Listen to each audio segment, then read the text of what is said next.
El Señor les bendiga. Es un gusto para mí el continuar nuestro estudio del Evangelio de Mateo.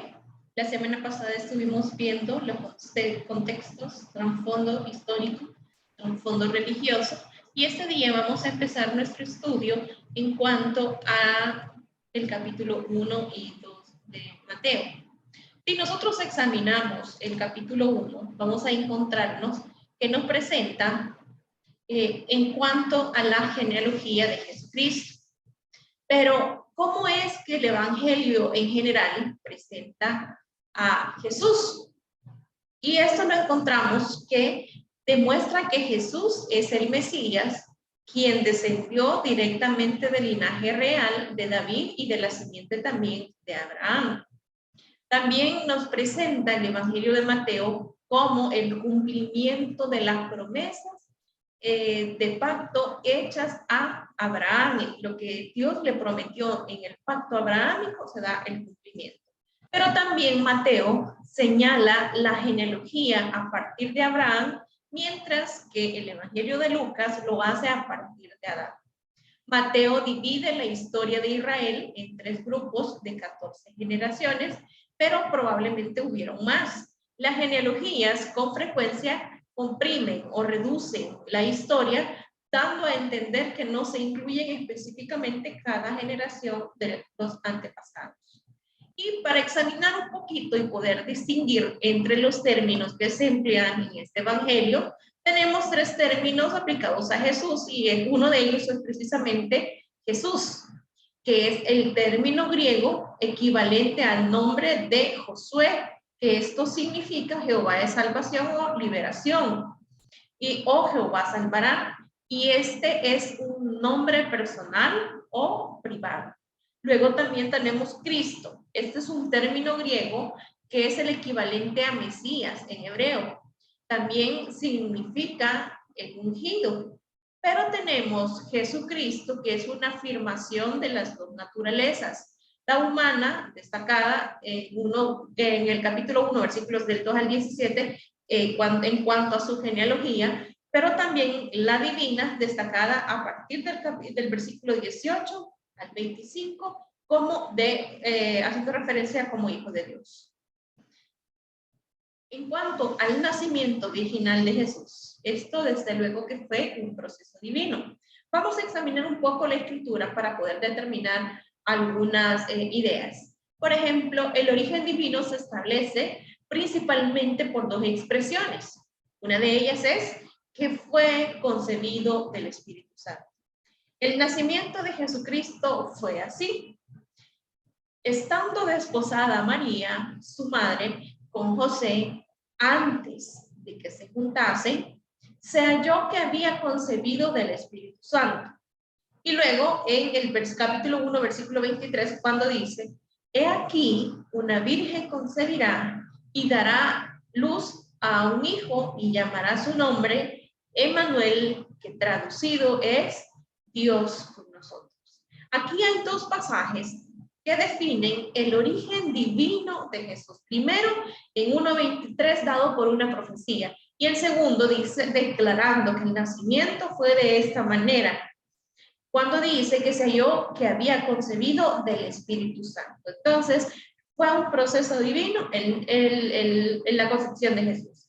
La concepción y el nacimiento de Jesucristo son acontecimientos sobrenaturales que están mucho más allá de la razón y de la lógica humana. Lo que sí dice la Escritura es que Jesús nació, pero veamos nosotros, y no es de que nosotros vamos a enfocarnos no solamente en el nacimiento. Es cierto, él nació, tuvo padres terrenales, pero María misma reconoce cómo necesita también ella un Salvador. Por lo tanto, María es la mamá de Jesús en su naturaleza humana, pero no es la madre de Dios.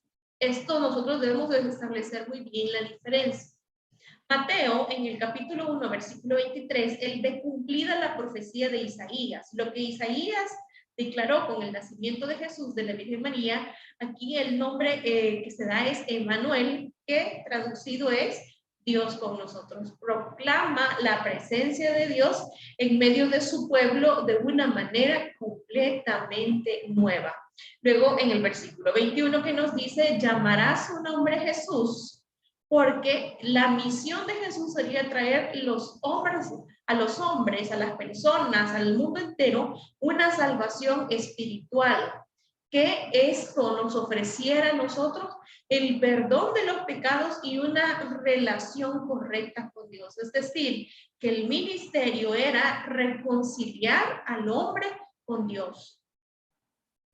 Cuando nosotros examinamos el matrimonio judío, vemos que constaba de 3 pasos. Y la primera es que las dos familias se ponían de acuerdo en la unión. El padre de la novia o el padre, uno de los familiares, o más bien los 2 familias se ponían de acuerdo y se daba a conocer esto públicamente. En ese momento la pareja estaba comprometida oficialmente y solo podía esto ser disuelto por la muerte, por el divorcio o porque en la noche de boda se diera cuenta este personaje que su esposa le había sido infiel y que había estado antes con otra persona. A eso se refiere. Y luego la pareja se casaba y comenzaba a vivir. ¿Por qué es importante que nosotros veamos esto? ¿Por qué se daba o cómo se daba un matrimonio judío? Es importante porque los versículos siguientes y específicamente el versículo 25 nos enseña que que José no conoció a María y dice, pero no la conoció hasta, y hace referencia en qué momento. Y esto lo que está indicando es que María y José iniciaron sus relaciones maritales normales después del nacimiento de Jesús. ¿Por qué razón? Eso lo dice la Escritura. Para aquellas personas que sostienen que María, la siempre Virgen María, eso no puede ser. Porque ella inició sus relaciones maritales después del nacimiento de Jesús. Y existen 2 evidencias bíblicas acerca también de los hermanos de Jesús. En Mateo 13:56, versículo 55, también el autor nombra a 4 hermanos de Jesús y también se refiere a hermanas. Entonces el texto bíblico afirma que María tuvo por lo menos 6 hijos después de dar a luz a Jesús. No es este el hijo del carpintero, no se llama su madre María y sus hermanos Jacobo, José, Simón y Judas. Aquí hace referencia a que Jesús tuvo más hermanos. Veamos en cuanto al nacimiento de Jesús, el lugar de nacimiento. La Escritura en Miqueas 5:2 nos hace mención, pero tú, Belén, Efrata, pequeña para estar entre las familias de la tierra, de ti me saldrá el libertador. Algo así dice, estoy parafraseando este versículo, pero lo dice de esta manera. Entonces, Belén de Judea, mencionado también en Génesis 35:16, identifican como Efrata al lugar donde murió Raquel al dar a luz también a Benjamín. Y su nacimiento cumplió con las profecías de Miqueas 5:2, el pasaje que acabo de parafrasear. Luego tenemos un marco temporal. Durante el reinado de Herodes el Grande, hijo de Idumeo llamado Antipater, fue declarado Herodes rey de los judíos. Por tal razón le inquietaba que los magos fueran a ver al rey de los judíos si era un título que se le había atribuido a él personalmente. Entonces, Herodes el Grande fue declarado rey de los judíos por el Senado romano en el año 40 a.C. Por esa razón, cuando los magos fueron, él se sintió incómodo al saber de que un título que le pertenecía a él se lo estaban atribuyendo a un recién nacido. Y luego esa visita, magos del Oriente, probablemente de Persia o desde Babilonia, no se sabe cuántos eran exactamente. La tradición nos ha enseñado que son 3 por los presentes que llevaban, pero la Escritura no nos dice cuántos, solamente menciona los magos. Entonces, lo que sí se sabe son los regalos que ellos llevaban. A lo mejor uno llevaba dos o iban 4 personas. Desconozco realmente y me quiero callar cuando la Biblia calla. Entonces, ellos fueron guiados, dice, por una estrella, y cuando llegaron los reyes ya estaban en casa y no en un establo, así como lo muestra la tradición de esta manera. Entonces, nos enseña la Escritura que ellos ya estaban en casa y no en un establo, como lo muestra la tradición. ¿Qué pasó durante este tiempo?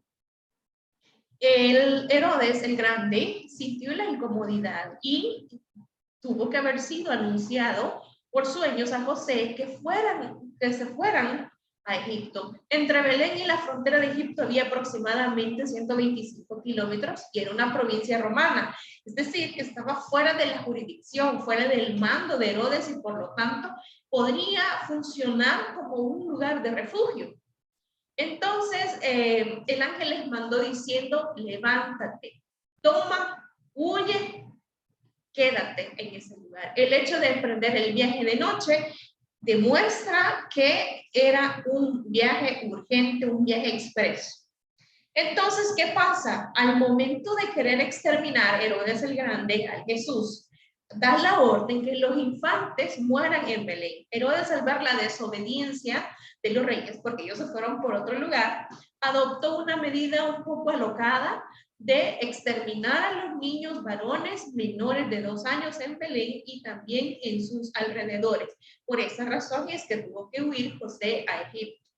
Y luego de Egipto a Nazaret, Dios comunicó por medio de sueño a José sobre la muerte de Herodes, quien no dudó en obedecer el mandato, también ese mandato que Dios le había dado, y el lugar más seguro que nosotros nos podemos encontrar es estar bajo la voluntad de Dios. Cuando Dios nos guía a hacer algo, debemos ser sensibles a su voz. No hay lugar más seguro que poder estar bajo la voluntad de Dios. Y este José fue guiado a través de sueños, a través de revelaciones de parte de Dios. La niñez de Jesús. Bueno, se nos habla muy poco con relación a la niñez de Jesús. Sin embargo, las primeras palabras que se encuentran registradas en la Escritura es: ¿no sabéis que en los negocios de mi Padre me es necesario estar? Y la Escritura sí nos enseña que Jesús crecía en sabiduría, en estatura y en gracia para con Dios y los hombres. Es decir, él tuvo un desarrollo natural. ¿Por qué los escritores de los evangelios canónicos, es decir, los manuscritos originales, el relato de los tantos años de la niñez de Jesús, por qué los omitieron ellos? ¿Por qué no mencionan nada? Probablemente ellos, la razón principal por la cual omitieron era que su interés estaba enfocado más bien en el ministerio público, en la muerte, y no solamente anunciar la muerte, sino también la resurrección de Jesús. Como han observado también otros comentaristas, los autores de los evangelios siguieron en general el bosquejo del querigma, o sea, la predicación apostólica, ejemplo del cual se encuentra en Hechos capítulo 10, versículos del 37 al 41. Otro motivo podría ser la limitación de espacio, dando prioridad a lo que consideraban de más valor para los fines particulares de cada uno. Esto es básicamente lo que nos relata el capítulo 1 y 2 del Evangelio de Mateo, y la próxima semana estaremos continuando nuestro estudio de este Evangelio que nos muestra a ese Redentor, a ese Rey, pero sobre todo a ese Mesías que vino para que usted y yo podamos tener ese encuentro, para que nosotros podamos reconciliarnos también con nuestro Padre. Como lo dice la misma Escritura, Emmanuel es Dios con nosotros. Dios les bendiga y nos vemos la próxima semana.